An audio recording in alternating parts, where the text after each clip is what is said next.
So now we have capabilities, we have some kind of a goal in mind, and now we know the gaps that we want to fill to actually achieve that goal. And then it's probably time to make some decision based on these. Yeah, so for decision making, I would champion a kind of a stage gate model, meaning that you don't try to make a long-term decision immediately, but rather you package your decision making into phases and so stages, and then you have some gates where you've defined success criteria for those gates to say that whether we go forward with this setup, whether we adjust, or whether we kill the initiative totally. Usually what I've seen to be the most actionable way forward that gets results and data in fastest, which often means that it has the highest likelihood of success compared to some like long project with a lot of work that is hidden for months or years before launch. The best model is where you have a closed loop proof of concept launch. So if you're a multi-store retailer, you kind of, or even a few stores, you select just one to start with. And you map your kind of capabilities and process around that, because it's maybe easier to bridge a gap in one location. It might, in some cases, be just the fact that there's one employee that can champion this whole process and kind of act as the proto person that is capable of like who you want to model your scaling after. So in one store location, it's easier to introduce maybe one new system if needed. It's easier to fiddle with processes and then run everything else as it is. It can be a physical store, or then if you want to do some tests online, you can have either a completely separate, independent, standalone online store, kind of fully taken away from your main purchasing experience. I think that's a nice way when you start. So in your website navigation, you might have like a resales navigation link that practically opens even new tab that is built around a subdomain like resales.retailer.com. The idea there being that you fully separate this purchase experience so that you can kind of look at the analytics and all of that independently, and then your mainstream operation can continue without too much noise happening from this proof of concept. So I think that would be the model. So you figure out a closed loop way where this launch doesn't too much bother the mainstream operation, whether it's warehousing or software layer or the in-store operations. And then the hard part is defining what does success look like.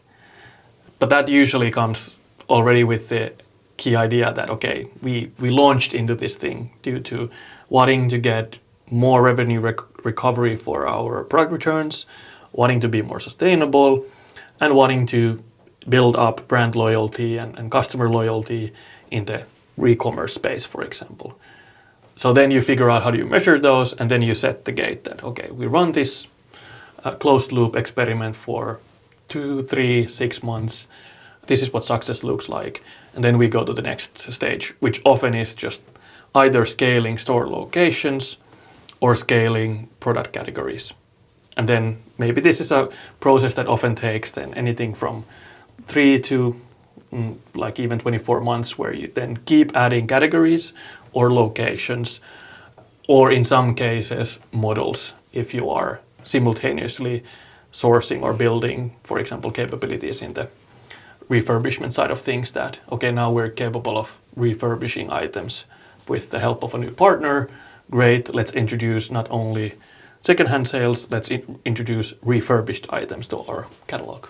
I know that Twice, for example, has some customers that are doing like a centralized operations for the refurbishment and handling all the reverse logistics and all of that. So like this one person can actually learn a lot and then maybe not scale it by going to the next store, but they can actually decide that they are going to have these stores as more like service locations and then have like one centralized place, and that could be the next like goal for that person to get it up and running, which might actually help scaling a lot faster if it's successful. Definitely. So if you're able to centralize, especially the like logistics and the physical operations into one place, that helps a lot. So then You can have in a warehouse, you can dedicate, for example, just a physical space for inspecting and refurbishing. It just makes things maybe a lot easier. There's a employee at our company that used to say that the process of scaling is about standardizing, automating, delegating, and elevating.